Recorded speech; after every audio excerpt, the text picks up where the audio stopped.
What's a secret that you have that will probably die with you? I contemplated suicide for a time a while back. I was going to do it after I became of age to purchase a handgun and shoot myself. I will become of age next week. It's crazy to think about how I felt at that time, and the idea of dying before I accomplish what I want. I manage my dark thoughts and feelings in a better way now, and I don't plan on dying anytime soon. Alt account, because I refuse to have this on my main. I think my dad may be attracted to me. When I was a teenager, I borrowed his computer to use the printer, and I stumbled upon a shit ton of incest porn. Like, the father-daughter kind. I've since then noticed how my dad looks at me. Even the thought of it makes me absolutely want to throw up. This is the first time I've even said it out loud, and it will probably be the last. My mother emotionally neglected me as a young child, and the only time she'd show me her exclusive attention is when I would get hurt or sick. My abusive, yet chronically ill, now dead brother was her priority. So one time, I broke my wrist and got a cast for the first time. It was orange because it was Halloween time, and my mom put pumpkin stickers on it. She took me out to lunch and the gift shop to get a toy. Once all was said and done, the exclusive attention subsided. In a deeply distorted brain as a young child, yearning for her mom to pay attention to her more, I would purposely break my wrists and ankles.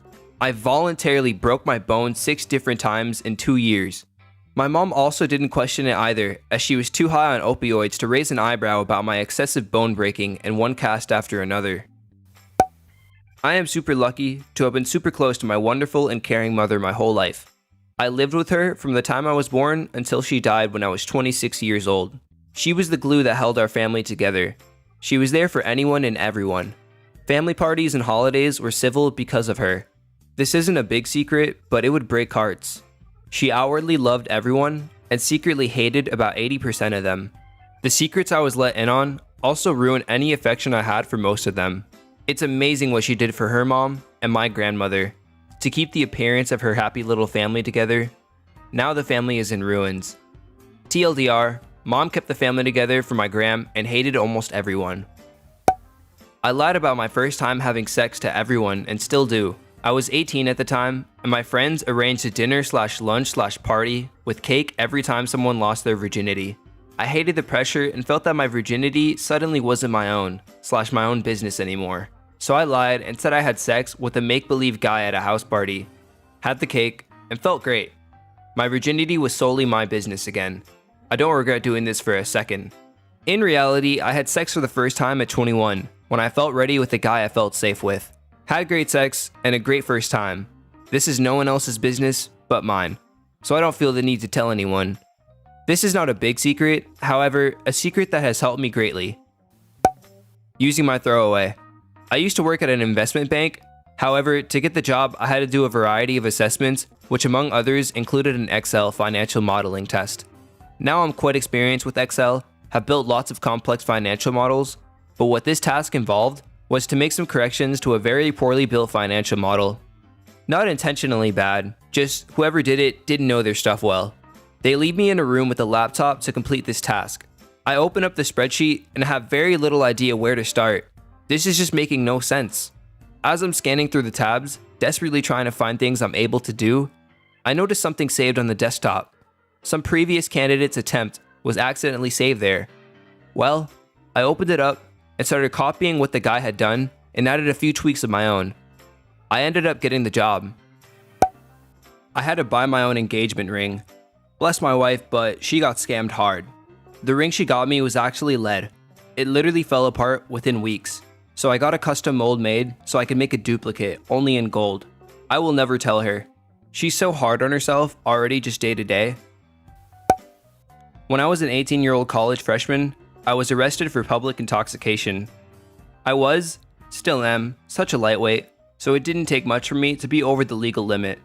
I was just a stupid teen and was in the wrong place at the wrong time, and I ended up in jail.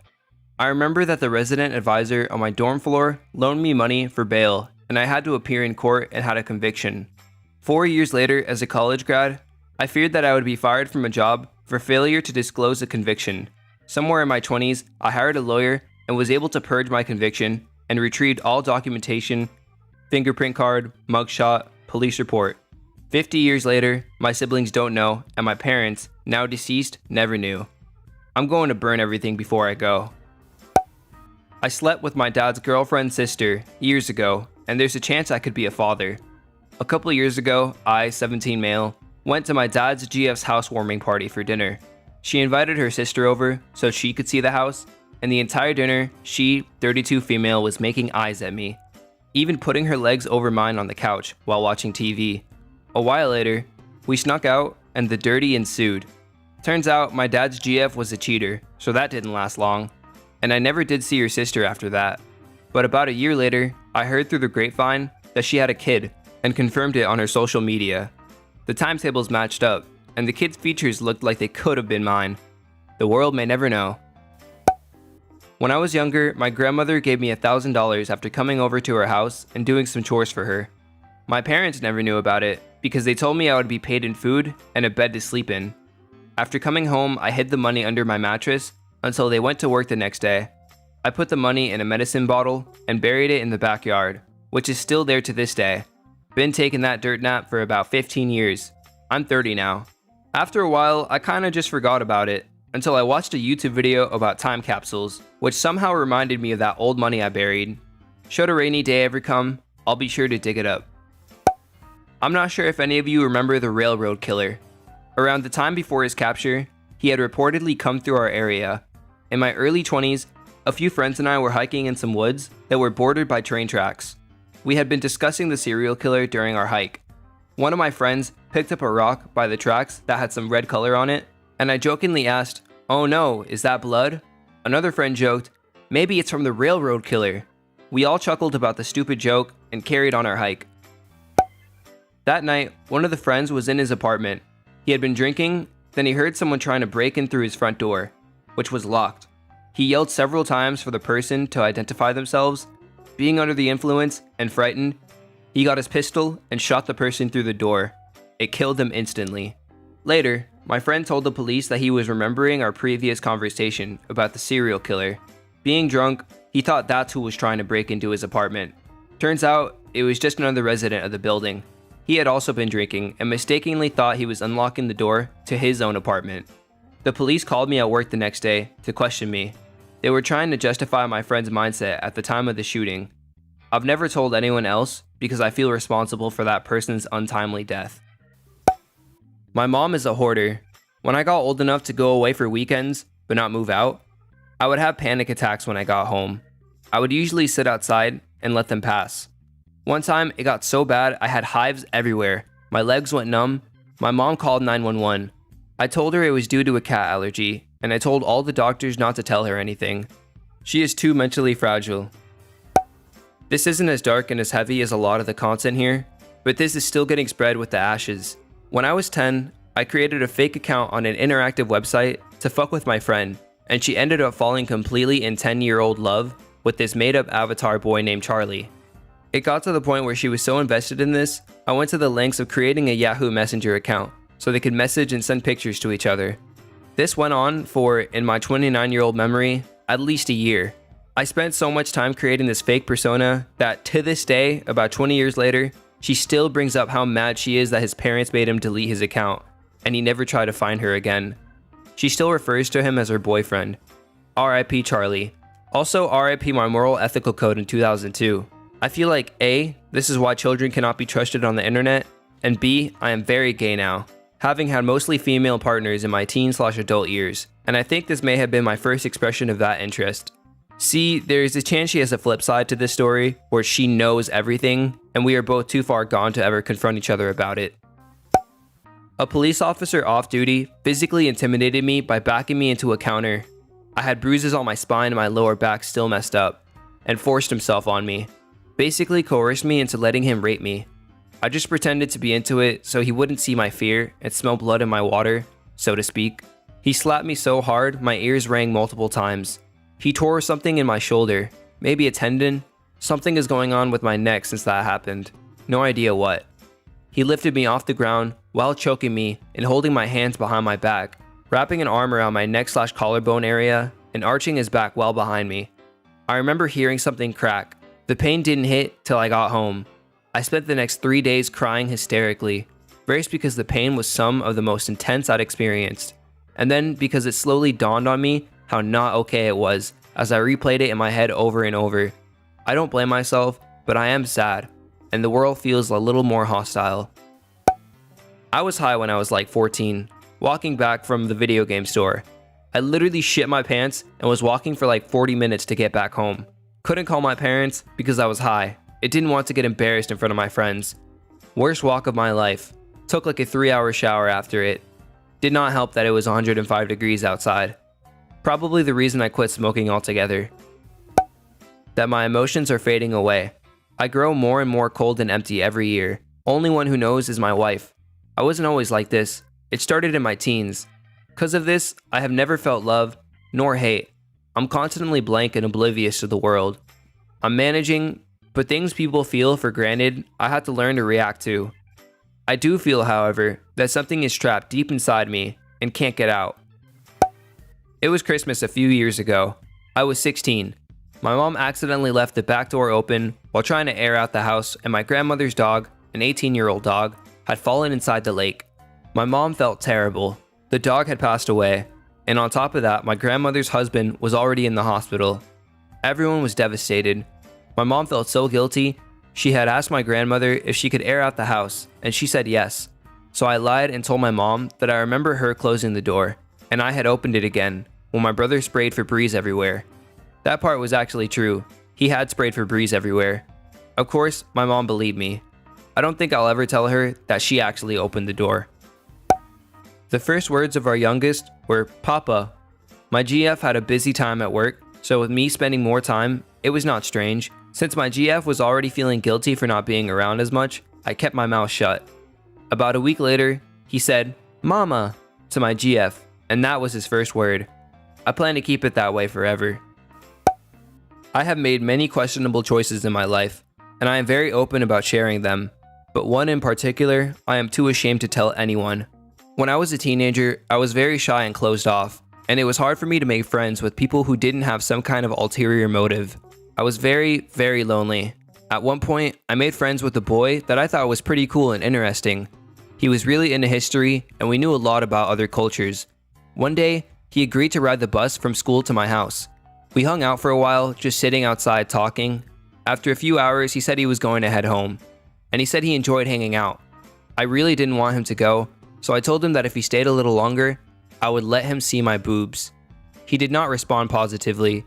He said no and seemed offended and saddened that I would offer that. I was immediately extremely embarrassed and ashamed, and I think we only hung out once after that.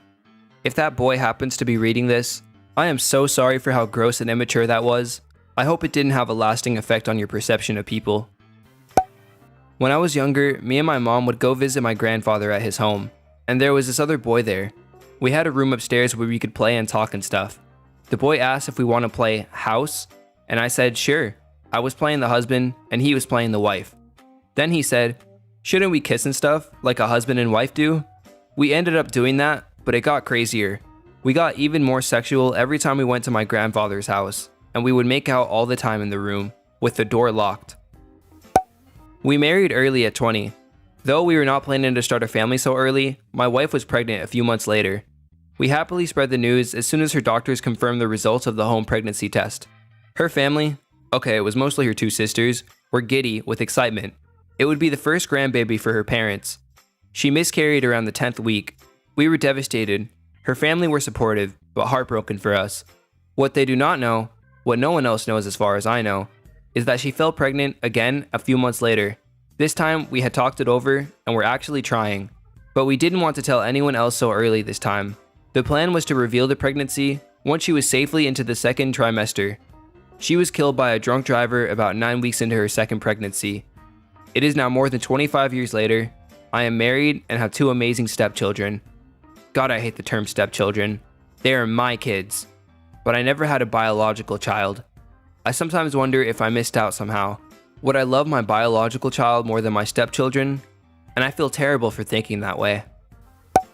When I was in high school, one of my friends told me how he was going to shoot a few of the gangster type kids who spent all day bullying him and a few others.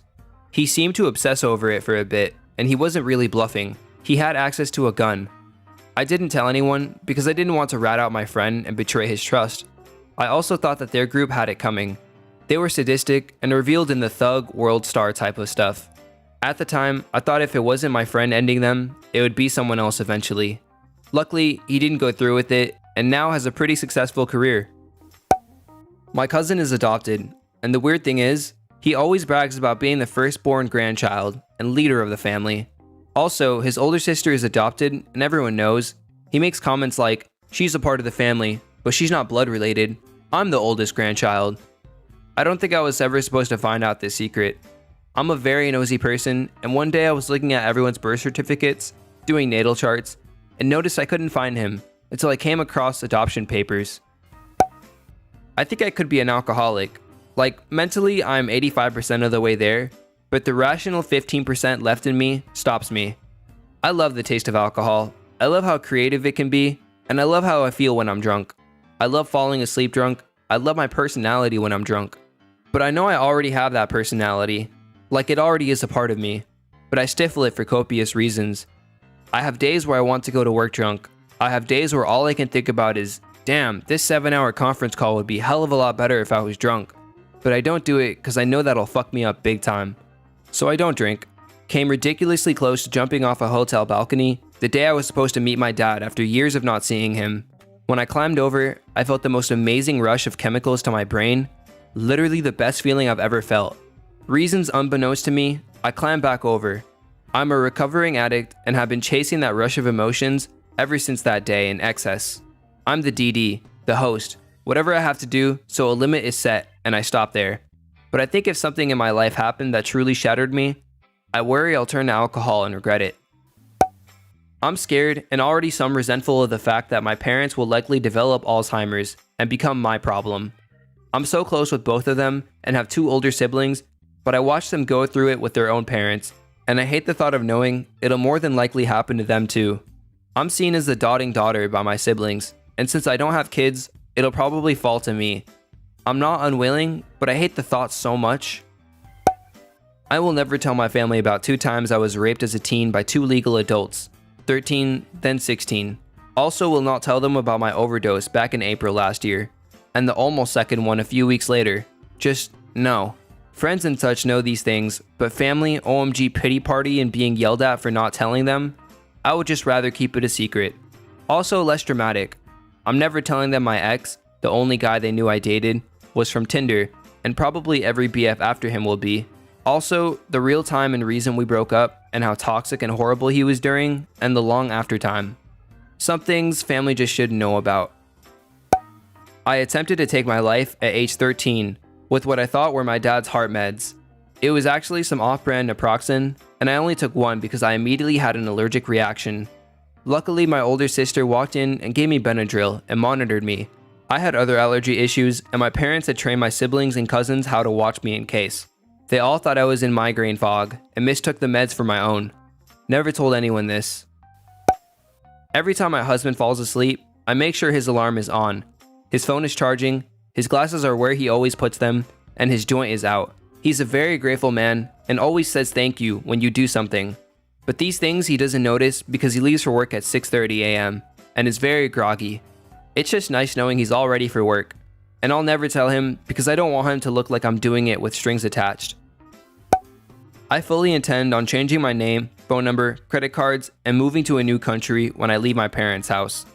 My family is a complete mess and have always made me feel worthless, but I know they would always track me down and make me be part of their lives if I left anything they could use to find me. It sucks because I want to be part of my mom's life, but you can't really have it both ways. I hate the fact that my girlfriend is too nice. I feel like we can't argue properly or have that nasty sex I so often crave because she's just too sweet and innocent. She is absolutely amazing and our life together is brilliant, and I will probably spend the rest of my life with her, but sometimes I just wish she would get really mad at me, or at least have an evil glint in her eyes. I might suffer from schizoaffective disorder. The main thing is I might suffer from hypersexuality too, and it becomes more frequent during some of my manic episodes. That has made me do some crazy shit. I've had multiple affairs with people older than me, and even had sexual encounters with multiple people at a time. This has included relatives in my family. I've also seen some pretty scary things with the people I have had affairs with, most of which I'd get in trouble for just speaking about. I'm a teenager. It's normal for your mother to annoy you, right? Well, once when I was 12, she punched me so far, I was abused at home and bullied at school. That day she hit me in one of her fits. That night, and for about a month, I would stand over by her bed with a kitchen knife in my hand. I have never spoken or told her. I always remember that she loved my older sisters as I did, so I never did anything. I'm not sure if this counts, because I have vetted to this to random online strangers before, but as for a secret I will never spill outside of the internet, is that I'm depressed. Not so depressed that I'm about to jump off a bridge any moment now, but depressed to the point where I would have mental breakdowns daily and couldn't get out of bed or bring myself to eat, eventually having to stop attending school. I would rather have my entire family continue to call me lazy, useless, irresponsible, a waste of money for the rest of my life than for them to find out I'm depressed and tell me, just do this and it will go away. Like they do when I tell them I have severe social anxiety.